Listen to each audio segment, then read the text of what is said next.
What is the most mysterious paranormal thing you've witnessed? I was in 7th grade and we just moved into a mill townhouse. One of the houses built close by a dam and textile mill that used to house the families of mill workers. The upstairs area always gave me an eerie feeling, but I shrugged it off as the discomfort of living in a new place. From the beginning I had trouble sleeping and was jolted awake in the middle of the night repeatedly for no apparent reason. Then, I started hearing the thumping. It started as occasional, soft thumps, seemingly coming from the attic. I had my dad check it out to ease my mind, but he found no explanation. Fast forward a few weeks, the occasional knocking was becoming louder and I continued to wake up in the middle of the night. One night I was jolted awake again, but this time I heard a loud bang accompanied by the sound of breaking plastic. I looked to my window across the room, and the blinds had been completely torn and were in disarray. My door was closed, the windows were closed, and the house was locked up tight. I don't think I've ever run so fast in my life. I made it downstairs pretty quickly and the sound woke my parents, so they went upstairs to check it out. They found no cause or explanation. I slept on the couch downstairs until we moved shortly afterwards. An update to the original. My parents still live in a neighborhood not far from the house, and I've noticed that it never keeps an occupant for too long. Also, I never experienced anything similar until this year. I live in an apartment with 3 other people, and on occasions on which one of us has been home alone around 2 AM, we've heard knocking sounds as if someone is at the door. In my roommate's experience, the knocking quit when she answered the front door. In my experience, the knocking stopped when I turned the lights on. It's pretty eerie. My father passed away last year. One item he always said he wanted me to have was a shotgun which had originally belonged to his grandfather. For years he had this shotgun stashed in the attic. After he passed, I had gone in the attic to look for it, only to find that it wasn't there. A few months later, I had a dream in which I was talking to him and I asked him where he had put the shotgun. He told me it was in the closet of a spare bedroom. I called my mother and had her check, and sure enough that's where it was. Now it's completely possible that my father had told me that when he was alive, and the dream was little more than a memory, but I certainly don't recall that being the case.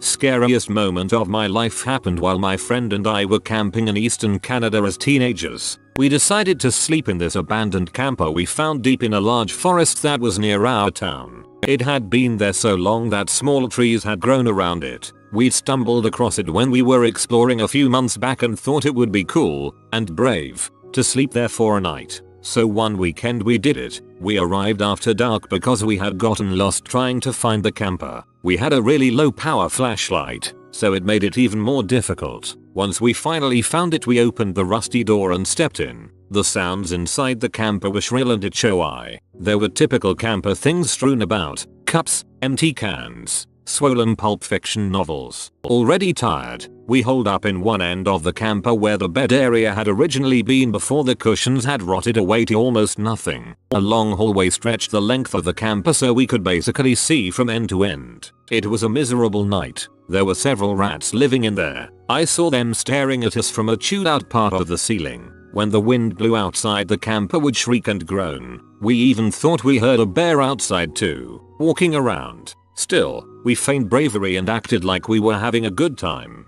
But we were on edge. At some point I woke up from an uncomfortable sleep. I sat up to adjust myself when I noticed some movement out of the corner of my eye. At the other end of the camper, there was a small window, and as I looked at it I saw a man's silhouette. He was clearly staring straight at me from outside. At first I thought maybe it was a weird shape of a tree or something, but when I moved a bit to get a better look, the person clearly reacted and then froze. My heart was pumping and I woke up my friend immediately, saying someone is here over and over and over in a whisper, not taking my eyes off his profile. He woke up immediately and I nodded towards the window. He saw him too. We whispered frantically about who it could be and why was he staring at us. And for the next 10 minutes, no joke, we stared him down. The longer we stared at him, the more frightened we got. Occasionally he would move, but always keeping his eyes locked on us. Eventually I shouted at him, "Hey!" No reaction. My friend was braver than me and decided to shine the flashlight at him. As soon as he did, we realized our horrible mistake. It wasn't a window at all on the other side of the camper. It was a mirror. We had been staring down ourselves from the very start. Completely idiotic. Still, it was the most fearful, relieving and funny moment of my life that I'll never forget it. Closest to paranormal I've ever been. I was so scared reading this. What a great ending.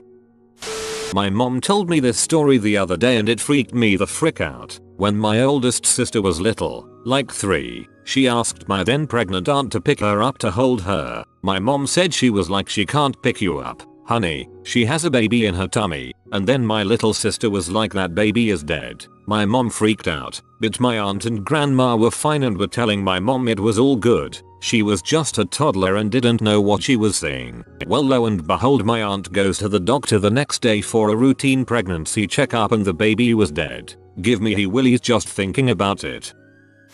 When I was 15, my mother and I were standing in the kitchen talking. There was a rack on the wall holding keys about 8 feet away. A key from the rack flew across the room and hit the floor near our feet. This is the only event in my life for which I have no explanation.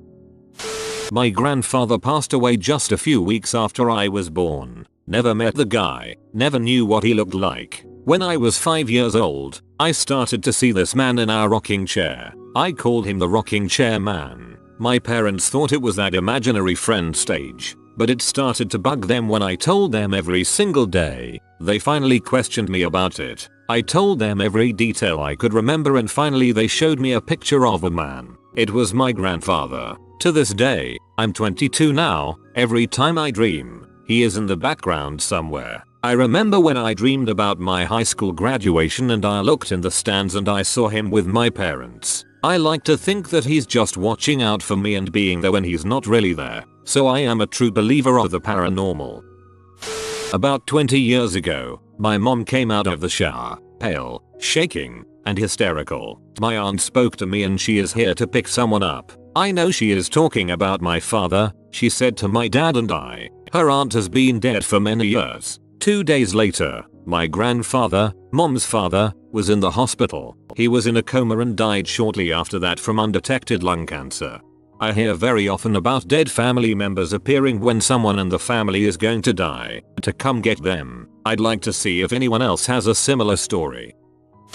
My aunt, a woman who to my knowledge has never told me an untruth. Around Easter time many years ago the family was eagerly awaiting her grandma, my great-grandma, to arrive to celebrate with them. She was due Friday, Thursday night. After everyone had went to bed, my aunt was woken by a hand on her shoulder. She looked up and, much to her surprise, saw grandma smiling down at her. All grandma said was that she was very, very sorry for not being able to be there for Easter. She wished my aunt a good night and said she was glad she got to see her before she went. My aunt thought nothing of it and went to bed. The next morning they got the phone call that grandma has passed away in her sleep the previous night. My company HQ in Germany was supposedly haunted. I figured the guys, Co's and even the one SGT were just fricking with me before I had to be CQ. So it's like 2 AM and I start hearing crap coming from upstairs. A broom being pushed down the hallway, voices, heck I even smelled cigarette smoke. I go outside to see if there are any cars in the lot, even though to get into the building you had to go right past me. Nobody parked outside. I go back inside. I'm still hearing voices and the other stuff. I slowly creep up the stairs and I can clearly hear the voice speaking German. I get to the top. Nothing. No people. Voices are gone. No brooms left out. But the smell of cigarettes was still in the air. That's what I'm going to do if I come back as a ghost. Start sweeping an office building.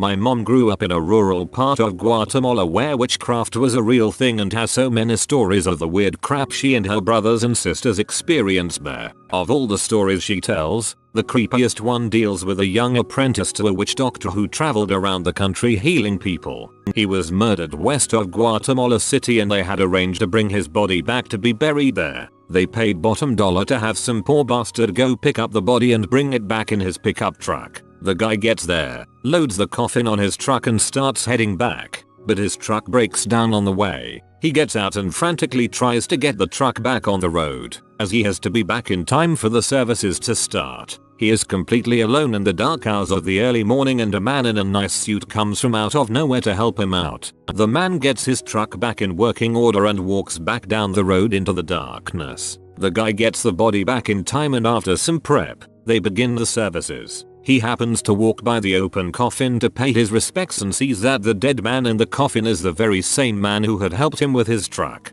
To this day, I get shivers thinking about it. About 10 years ago, I was walking one night with my sister. We were passing a familiar point on the road when suddenly we both found ourselves about 200 meters back the way we had just come, approaching the familiar point for the second time. She turned to me and said, "What just happened?" We both experienced exactly the same thing, like we had just been pulled back 20 seconds in time, and neither of us could explain it. No spooky GG ghosts, but a lasting feeling of something deeply unnatural having happened.